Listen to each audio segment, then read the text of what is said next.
Everyone, welcome to Sipika Social Science classes. So students, in this lecture we are going to study about limitations of civil disobedience movement. तो students, हमने previous lecture में क्या पढ़ा था? Which groups have participated in civil disobedience movement? कौन से group थे वो? Industrial workers, industrial owners, rich farmers, peasants, landlords, women, इन सब लोगों ने पार्टिसिपेट किया था with different notion, with different ideologies. अलग अलग तरीके से उन्होंने पार्टिसिपेट किया था और उन लोगों ने मूवमेंट को किस तरीके से लिया, हमने ये चीजें पढ़ी थी अपने प्रीवियस वीडियो में। तो स्टूडेंट्स, इस लेक्चर में हम पढ़ेंगे सिविल डिसओबीडियंस मूवमेंट। मिस सिविल डिसओबीडियंस मूवमेंट जो गांधी जी ने लॉन्च किया था वो इतना सक्सेसफुल क्यों नहीं हो पाया, उसके क्या कारण रहे होंगे कि उसके हमें डिजायर रिजल्ट नहीं मिल पाए। तो इस वीडियोज में हमने पढ़ना है limits of civil disobedience movement. तो हम स्टार्ट करेंगे दो व्यूज से। किसके व्यूज? कांग्रेस के और गांधी जी के। किसको लेकर? दलित्स को लेकर। अब कांग्रेस और गांधी जी के दोनों के व्यूज दलित्स को लेकर डिफरेंट थे, जो मेन फैक्टर था जिसकी वजह से सिविल डिसओबीडियंस मूवमेंट इतना सक्सेसफुल नहीं हो पाया था। Let me tell you, Congress was Brahmin dominated party. Means जो कांग्रेस थी वो किनको प्रेफरेंस देती थी? ब्राह्मण्स को। जो थी वो दलित को कैजुअली ट्रीट करती थी। वो उनके इंक्लूजन पे, दलित के इंक्लूजन पर उनको ज्यादा प्लेटफॉर्म नहीं प्रोवाइड करना चाहती थी, क्योंकि उन्हें ये लगता था कि अगर कांग्रेस पार्टी दलित को सपोर्ट करेगी, उनकी डिमांड को प्रेफरेंस देगी, उनको उनके इंक्लूजन को प्रेफरेंस देगी मूवमेंट में, तो कहीं ये ना हो कि जो हाई सोसाइटी के हिंदू लोग हैं वो कहीं अलाइनेटेड फील ना करें, वो कहीं कांग्रेस के अगेंस्ट ना हो जाए। इस प्रेफरेंस को लेकर कांग्रेस ने दलित्स को वो प्लेटफॉर्म प्रोवाइड नहीं किया मूवमेंट में जो करना चाहिए था। पर गांधी जी को लगता था कि दलित हैं चाहे अनटचेबल्स हैं, वो हमारी कंट्री का एक ऐसा हिस्सा है कि अगर उसे हम नेशनल मूवमेंट से नहीं जोड़ेंगे, अगर उन्हें हम मूवमेंट के अंदर इंक्लूड नहीं करेंगे, तो हमें कभी भी फ्रीडम नहीं मिल सकती। मतलब अगर कंट्री के सब लोग मिलकर कोशिश नहीं करेंगे, इंक्लूड नहीं होंगे मूवमेंट में, तो गांधी जी को लगता था ऐसे हमें 100 साल लग जाएंगे, हमें आजादी नहीं मिल पाएगी। तो गांधी जी के व्यूज दलित को लेके अलग थे। उन्होंने अनटचेबल्स को एक नाम दिया, एक term the, that is Harijans. Harijans means होता है हरि प्लस जन। हरि मतलब भगवान, जन मतलब लोग। वो मानते थे कि जो अनटचेबल्स हैं वो भी क्या है? भगवान के पर्सन है। मतलब उनकी डिग्निटी को इंक्रीज करने के लिए गांधी जी ने उनको क्या नाम दिया? हरिजन्स। और उनके अपलिफ्टमेंट के लिए वो हमेशा काम करते थे। मतलब जहां वो उनके साथ बैठ के खाना खाते थे, टॉयलेट्स क्लीन करते थे, सफाई का सारा काम करते थे, ताकि हरिजन्स को ये ना लगे, मीन्स अनटचेबल्स को ये ना लगे कि हम इस कंट्री का हिस्सा नहीं है। उनके अपलिफ्टमेंट के लिए गांधी जी काम करते थे। और जबकि कांग्रेस जो थी उसको मूवमेंट में इंक्लूड करने में इंटरेस्टेड नहीं थी। तो दोनों के व्यूज इस चीज में अलग थे। गांधी जी चाहते थे कि जो अनटचेबल्स हैं वो भी मूवमेंट में पार्टिसिपेट करें, इस मूवमेंट का हिस्सा बने, ताकि मूवमेंट सक्सेसफुल हो सके और वो अलाइनेटेड फील ना करें। अलाइनेटेड फील होने लगा है सोसाइटी में, जिसकी वजह से अनटचेबल्स ने खुद को ऑर्गेनाइज किया। ऑर्गेनाइज मतलब उन्होंने डिफरेंट ऑर्गेनाइजेशन बनाई, जहां पर उन्होंने डिमांड रखी रिजर्वेशन ऑफ सीट्स, चाहे वो जॉब्स में हो, चाहे वो इंस्टीट्यूशन में हो, किसी भी इंस्टीट्यूशन, मतलब एजुकेशनल इंस्टीट्यूशन बोल सकते हैं, उसमें हो, तो उन्होंने रिजर्वेशन ऑफ सीट्स डिमांड की। और नंबर 2 उन्होंने मांगा सेपरेट कॉन्स्टिट्यूएंसीज। मतलब जहां पर जैसे सेंट्रल लेवल पर हो चाहे स्टेट लेवल पर हो, लेजिस्लेटिव काउंसिल में उनका एक सेपरेट कॉन्स्टिट्यूएंसी हो जिसमें वो पार्टिसिपेट करके इलेक्शंस कंटेस्ट कर सके। तो ये डिमांड्स उन्होंने रखी सामने। और इसी वजह से जहां जहां पर ये ऑर्गेनाइजेशन बहुत ज्यादा एक्टिवली पार्टिसिपेट कर रही थी, एक्टिवली चल रही थी, वहां पर इन लोगों ने पार्टिसिपेट नहीं किया, क्योंकि जो इनकी डिमांड्स थी वो कांग्रेस के बिल्कुल अगेंस्ट चल रही थी।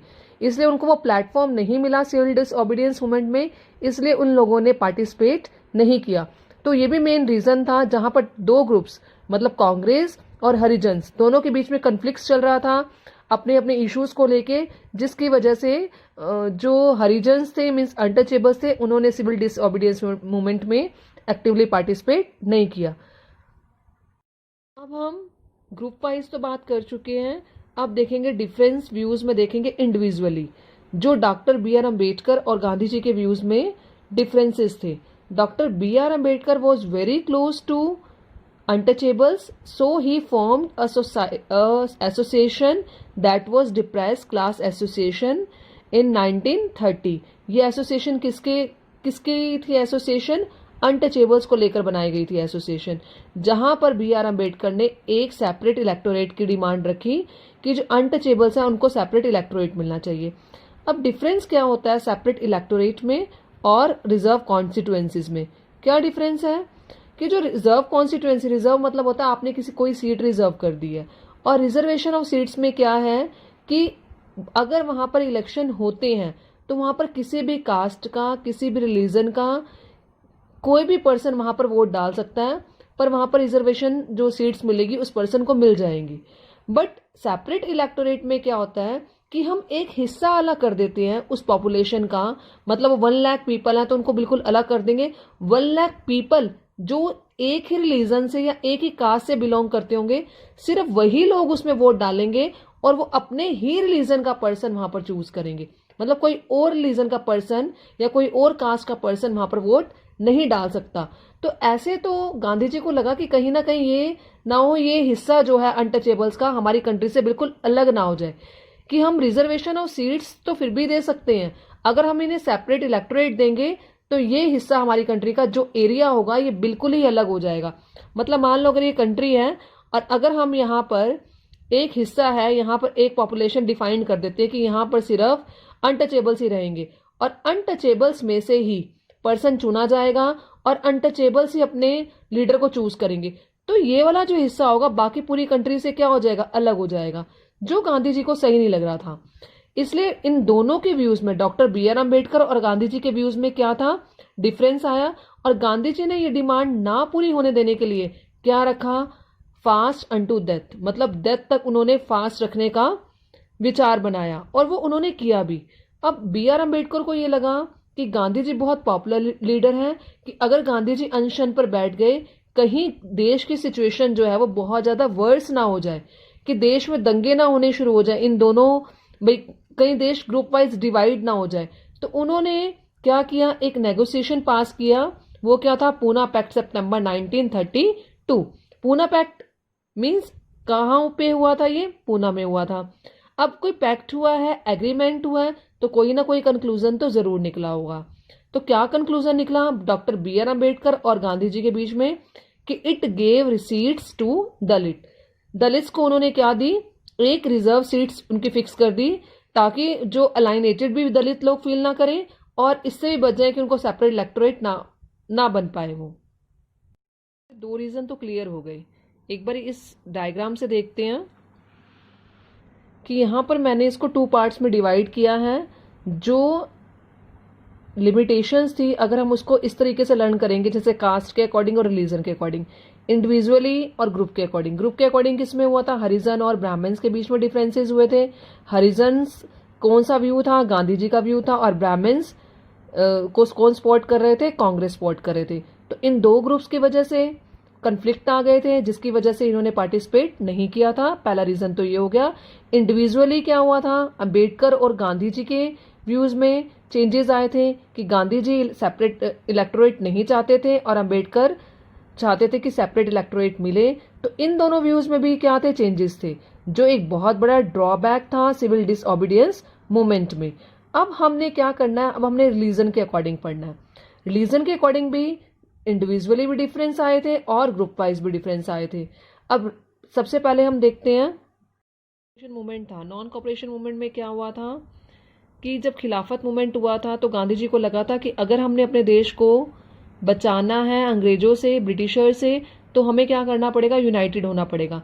तो खिलाफत मूवमेंट के जरिए जो मुस्लिम्स थे और जो हिंदू पीपल थे, वो दोनों क्या आ गए थे? यूनाइटेड हो गए थे। एक अम्ब्रेला के अंडर उन्होंने वर्क करना शुरू कर दिया था और उसकी वजह से कहीं ना कहीं उस मूवमेंट को सपोर्ट मिली थी। पर अब क्या हो रहा है कि जो सिविल डिसओबीडियंस मूवमेंट जो हुआ है, उसमें दोनों जो कैटेगरीज के लोग थे, मुस्लिम और हिंदू, दोनों ही अलग अलग फेस से गुजर रहे थे। मतलब दोनों ही एक दूसरे से सेपरेट हो चुके थे। तो ये बहुत बड़ा डिफरेंस था सिविल डिसओबीडियंस मूवमेंट और नॉन कॉपरेशन मूवमेंट में कि नॉन कॉपरेशन मूवमेंट में मुस्लिम और हिंदूज वर यूनाइटेड, बट ऐसा सिविल डिसओबीडियंस मूवमेंट में नहीं हुआ। डिसओबीडियंस मूवमेंट में ऐसा हुआ था कि हिंदू और मुस्लिम के बीच में कन्फ्लिक्ट्स डेवलप होने शुरू हो गए थे।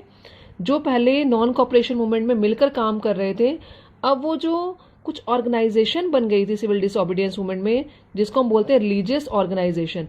रिलीजियस ऑर्गेनाइजेशन मतलब मुस्लिम्स की अलग ऑर्गेनाइजेशन और हिंदू की अलग ऑर्गेनाइजेशन। जो हिंदू की ऑर्गेनाइजेशन थी वो उसको क्या बोलते थे, हिंदू महासभा, मतलब जो मेनली किससे बिलोंग करती है, हिंदू से। और मुस्लिम लीग है जो किससे बिलोंग करती है, मुस्लिम से। पहले ये दोनों, चाहे वो हिंदू थे चाहे मुस्लिम थे, अपने आप को एक पार्ट मानते थे कांग्रेस का और कांग्रेस के अंडर ही वर्क करते थे, जिससे ये दोनों यूनाइटेड फील करते थे, मतलब अपने आप को एक कंट्री का पर्सन मानते थे। अब ये कंट्री की बजाय आपस में एक दूसरे से क्या हो गए हैं, अलग अलग हो गए हैं। जो मुस्लिम्स हैं वो मुस्लिम लीग के अंडर वर्क करना चाहते हैं और जो हिंदू हैं वो मेनली हिंदू महासभा के अंडर वर्क करना चाहते हैं, जिसकी वजह से क्या एटमॉस्फेयर क्रिएट हो गया था, डिस्ट्रस्ट का और सस्पिशन का।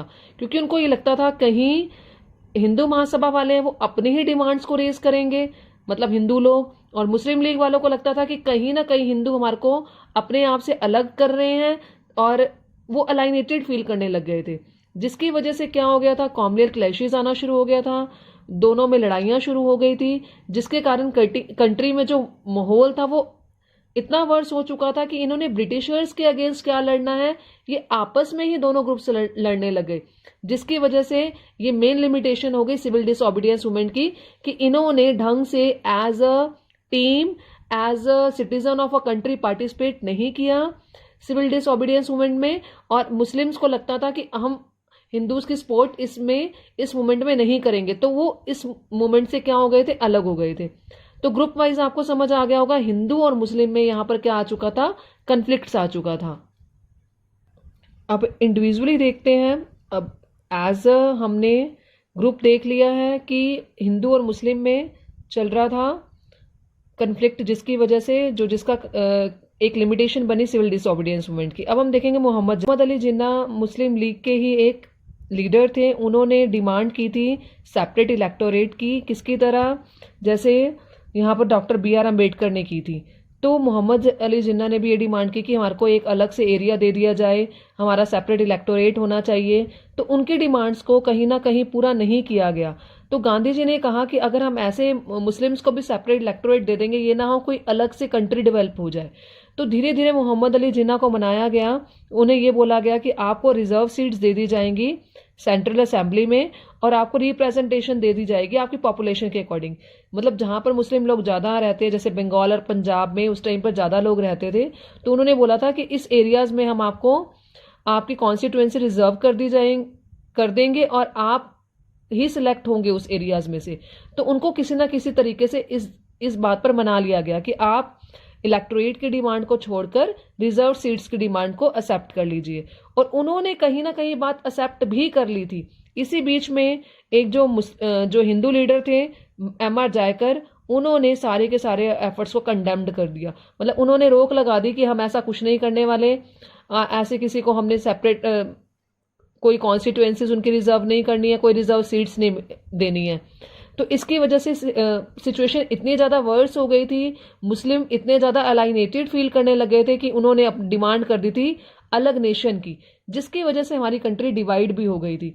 तो यहाँ पर कहीं ना कहीं हम ब्रिटिशर्स के खिलाफ लड़ने की बजाय आपस में ही लड़ना शुरू कर दिया, जिसकी वजह से सिविल डिसओबीडियंस के लिए वो क्या बन गई थी, लिमिटेशंस। मतलब सिविल डिसओबीडियंस में एक्टिवली पार्टिसिपेट नहीं कर पाए थे।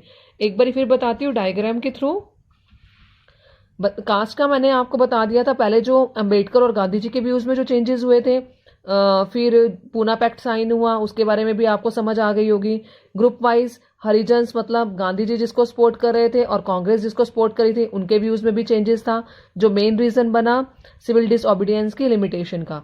उसके बाद अभी हमने बोला है रिलीजन का हमने किया था इंडिविजुअली मोहम्मद अली जिन्ना और एम.आर. जायकर के बीच में कन्फ्लिक्ट हुआ, और ग्रुप वाइज हमने किया मुस्लिम और हिंदू की वजह से।